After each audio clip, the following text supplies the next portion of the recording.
정치는 결단의 연속입니다. 그러나 결단이 미뤄지고 애매함으로 채워지면 국민과 당원들은 방향을 잃고 혼란에 빠집니다. 이번 국민의힘 전당대회 결과가 바로 그런 예입니다. 새 당대표로 장동혁 의원이 선출되면서 의회의 정치적 내상을 입은 인물이 누구냐 묻는다면 많은 이들은 주저없이 한동훈 전 대표를 떠올립니다. 불과 1년 전만 해도 당대표 자리를 차지하며 보수의 미래로 환호받았던 그였지만 이번 선거에서는 소극적이고 우회적인 메시지로 인해 세를 결집하지 못하고 결국 정치적 타격을 입었다는 평가가 내부에서조차 나오고 있습니다. 한동훈 전 대표는 결선 투표를 앞둔 지난 23일 자신의 SNS에 민주주의는 최악을 피하기 위한 최선의 제도라는 글을 남겼습니다. 이는 곧 최악을 피하자는 말로 해석되었고 많은 이들이 그가 사실상 장동혁 후보를 겨냥한 것이라 받아들였습니다. 하지만 문제는 여기서부터였습니다. 차라리 김문수를 지지한다라고 직접적으로 외쳤다면 지지자들의 표심은 하나로 모였을지도 모릅니다. 그러나 애매한 표현은 오히려 혼란을 낳았습니다. 차악을 선택하라는 메시지로 들린 탓에 친한계와 중도층 지지자들은 동력을 잃고 투표장으로 향하지 않았습니다. 선거 결과가 불과 2천여 표 차이였음을 감안하면 한 전 대표의 모호한 태도가 승패를 갈랐다는 말까지 나오고 있습니다. 정치는 명분만으로 이길 수 있는 게임이 아닙니다. 물론 한동훈 전 대표가 정치의 원칙과 명분을 중시한다는 점은 분명히 긍정적입니다. 그러나 정치 현실은 원칙과 명분만으로 굴러가지 않습니다. 정치에는 순간순간의 승부가 필요합니다. 이기고 난 뒤 명분을 세우는 것이지 패배한 뒤 원칙만을 자랑하는 것은 의미가 없습니다. 이번에도 한 전 대표는 명분을 선택했지만 그 선택이 현실에서 실리 없는 명분으로 끝났다는 점이 아쉽습니다. 사실 이런 아쉬움은 이번이 처음이 아닙니다. 지난 대선에서도 마찬가지였습니다. 당시 그는 국민 앞에서 이재명은 안 된다는 메시지를 분명히 했습니다. 하지만 정작 중요한 순간 김문수를 뽑아달라는 직접적이고 힘있는 요청을 하지 않았습니다. 다시 말해 반 이재명 구도 속에서 명확히 김문수에게 표를 모으는 선택을 피한 것입니다. 이번 전당대회에서도 똑같은 패턴이 반복된 셈입니다. 차라리 김문수를 전면적으로 밀었더라면 적어도 지지자들은 분열되지 않았을 것입니다. 이런 반복된 소극성은 결국 한 전 대표의 정치 경력 부족에서 비롯된 측면도 있을 것입니다. 검찰과 법무부 시절 그는 원칙을 지키는 법률가로 국민의 박수를 받았습니다. 그러나 정치는 법정이 아닙니다. 정치에서 원칙은 중요하지만 원칙만큼이나 순간의 결단과 대중을 움직이는 리더십이 중요합니다. 원칙을 지키되 결정적인 순간에는 명확하게 방향을 제시하고 군중을 이끌어야 합니다. 이번 전당대회에서 한 전 대표는 그 역할을 제대로 하지 못했습니다. 그렇다고 해서 한동훈의 정치적 미래가 끝났다고 말하는 것은 섣부른 평가입니다. 여전히 그는 보수 진영의 중요한 자산이고 중도 확장을 이끌 수 있는 몇 안 되는 정치인입니다.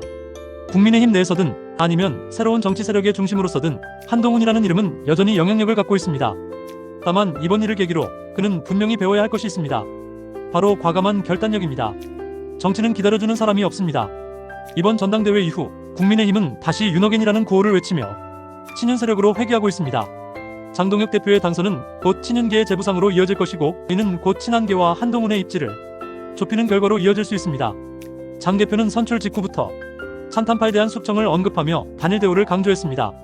이는 사실상 친한계를 향한 경고이자 압박이기도 합니다. 한 전 대표와 그의 세력은 지금보다 더 좁은 공간에서 버텨야 하는 상황에 직면할 것입니다. 이제 남은 것은 한동훈 전 대표의 결단입니다. 그는 선택의 기로에 서 있습니다.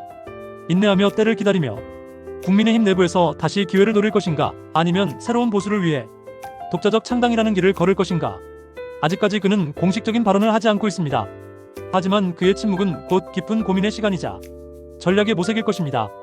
만약 그가 창당을 선택한다면 현실적 어려움이 따를 것입니다.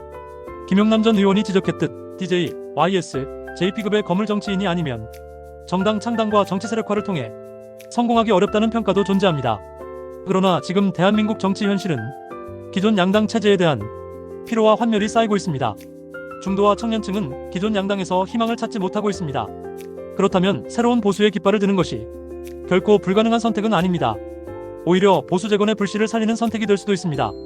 국민의힘이 더 이상 보수의 미래를 담보하지 못하는 정당으로 전락한다면 누군가는 새로운 길을 열어야 합니다. 그 누군가는 바로 한동훈일 수 있습니다. 그의 장점은 명확합니다. 깨끗한 이미지, 법치주의에 대한 확고한 신념, 그리고 중도와 젊은 세대에게도 어필할 수 있는 확장성입니다. 이런 자산을 단지 국민의힘이라는 울타리 속에서 소진하는 것은 너무도 아깝습니다. 물론 창당은 엄청난 모험입니다. 실패할 가능성도 크고 정치 생명을 단축시킬 수도 있습니다. 하지만 역사적으로 새로운 정치는 언제나 누군가의 결단에서 시작되었습니다. YS와 DJ가 그랬고 박근혜 전 대통령도 한나라당 내에서의 결단으로 새를 키웠습니다. 지금의 한동훈에게도 그런 결단이 요구되는 시점입니다. 한동훈 전 대표는 이번 전당대회를 통해 뼈아픈 교훈을 얻었을 것입니다.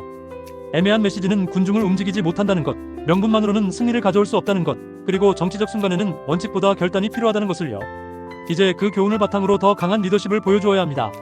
보수의 희망으로 불렸던 그의 이름이 다시금 국민 앞에서 울려 퍼지기 위해서는 주저하지 않고 방향을 제시하는 과감함이 필요합니다. 지금 한 전 대표는 말없이 침묵하고 있습니다. 하지만 이 침묵은 단순한 패배자의 침묵이 아니라 더 큰 결단을 준비하는 사색일지도 모릅니다. 그의 다음 선택이 무엇이 될지는 아무도 알 수 없습니다. 그러나 한 가지는 분명합니다. 이번 일이 끝이 아니라 새로운 시작일 수 있다는 것입니다.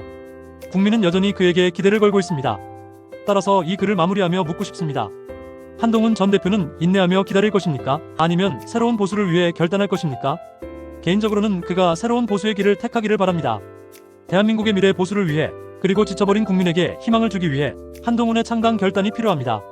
그가 어떤 길을 선택하든 이번 전당대회의 교훈은 반드시 새겨야 합니다.